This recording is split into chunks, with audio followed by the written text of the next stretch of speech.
Alright, hello everyone.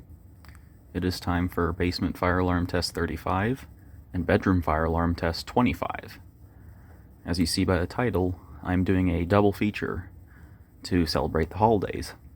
Unfortunately, it is being recorded and uploaded a day late, but that's quite alright. First thing you should notice is that the camera quality is a lot better.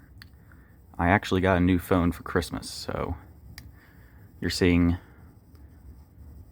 this panel in all its glory. Hopefully when I upload it, it maintains this really good quality, but like you can make out the caution sticker by the keyhole and the date and time and all the labels. It's pretty great. So let's go ahead and take a look at all our devices. The basement system was actually requested. So we have my simplex chevron with the New York stripe right there. It is under the stopper cover. The horn is not on, and I have the little hex key handy for that. For the notification appliances, there's actually two of them. The first one, which is flush mounted, is this wheel lock bell, which was also requested. Just in time for the holidays, we got a bell up on the basement system. It's being coded to fast march time. And for a strobe, we have this right here. This is one of those new LED Genesis horn strobes, but the horn does not work. I actually got this from Jake from Kansas Fire Alarms. So thank you for that, Jake. I got that as part of a trade. So it's just acting as a strobe since the horn on it does not work, unfortunately, but it's still a cool LED strobe. So let's go ahead and get started with the test. Alright, here we go.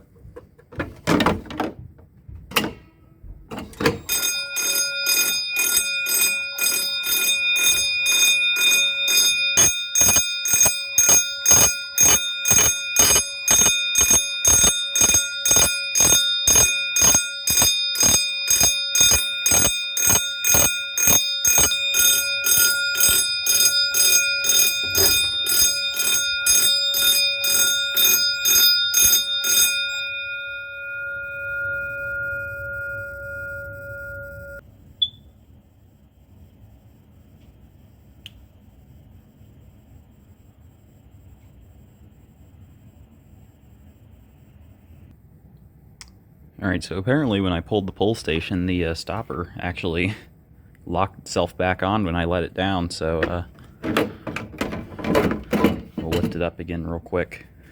And to reset this pull station, I prop the stopper up like that, put a little hex key in, turn it to the left, and it pops right open. The model number, yeah, you can see it, 2099 9798. Also, if you keep hearing the smoke alarm chirping, that's not one of our home smoke alarms. That's one I've got sitting over there, and I haven't taken the battery out of it yet, but it's not in service, so please do not leave a billion comments about it. Thank you in advance. So go ahead and close it back up. Maybe. Now we can get that out of there. So yeah. Put the stopper back, and we'll go reset the panel. And one thing you've probably noticed with this new camera is that it seems to have the opposite problem as my old one did. My old one, it would always show things as being a lot darker than they actually were. This one actually seems brighter than it actually is. Like, it looks like it's really bright. I didn't change the lighting at all. But, yeah. As you can see, it's like really evident here in the panel. It looks like it's really bright inside that panel. The camera can actually see it better than I can in real life, so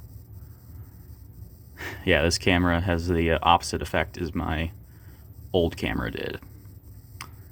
So let's go ahead and reset the panel.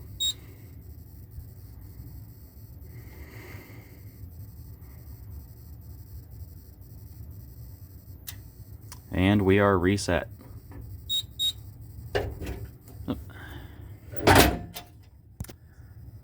If I would stop shaking the camera, there we are. So normally this would be the end of the video, but since we got a double special, we will be going upstairs and taking a look at the 5820 XL. So let's go on head on up there, shall we? So now we're up in my room, and you can very clearly see the LCD on here and the buttons and indicators, which is really nice. So I'm really liking the video quality this camera has. So we'll go ahead and look at all the devices up here.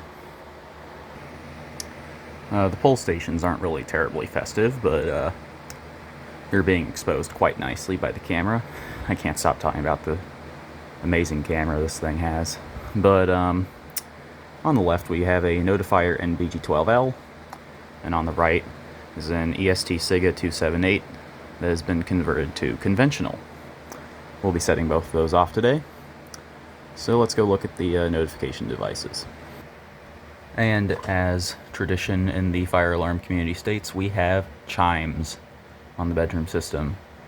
So we have on the left a Gentex Commander 3 on code 3 chime that is being internally coded to code 3. On the right we have, it looks like my E70, but it's actually not. If you saw under there, it's a Siemens rebrand of the Wheelock CH70. The Siemens model number of that is CH-MC-R.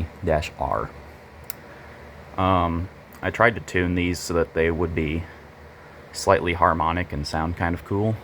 So we'll see. The NAC is on continuous, so the CH70 is going to be doing its normal slow pulse, and the Commander on code 3 chime, so it'll be kind of an interesting mix of sounds.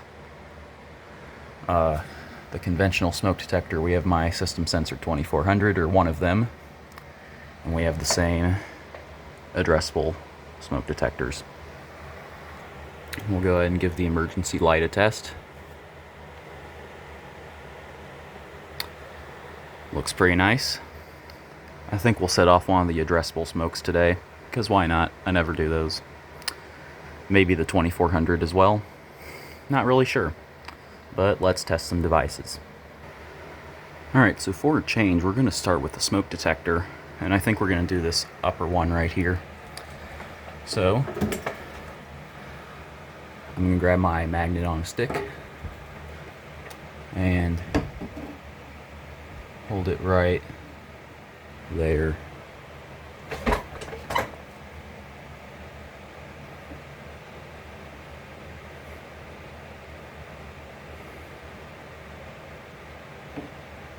There it is.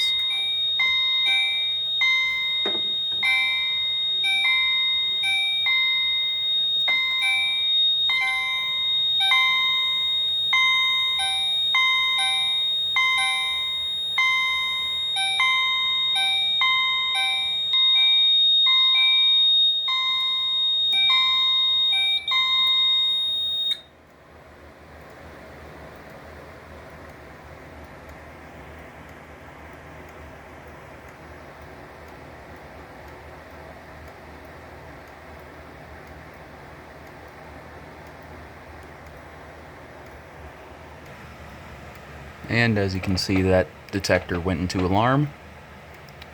So now I'm going to go do the pull stations. Alright, we'll pull the BG12 real quick. Get my focus back in alignment. There we go.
Alright, so now it's time to reset the pull stations. I apologize if the video gets shaky here because I'm holding the camera with my left hand and it's not terribly stable.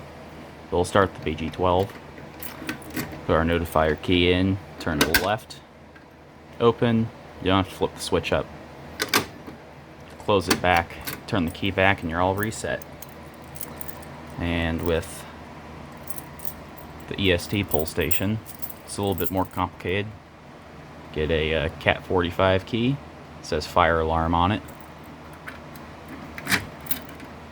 Turn it, falls open like that. Flip the switch down, and then you'll push the pull handle back up, hold the lift flap, put it back, and turn the key, and you're reset. So now I'm going to go back and reset the fire alarm panel, and then we'll conclude the video. And we'll reset.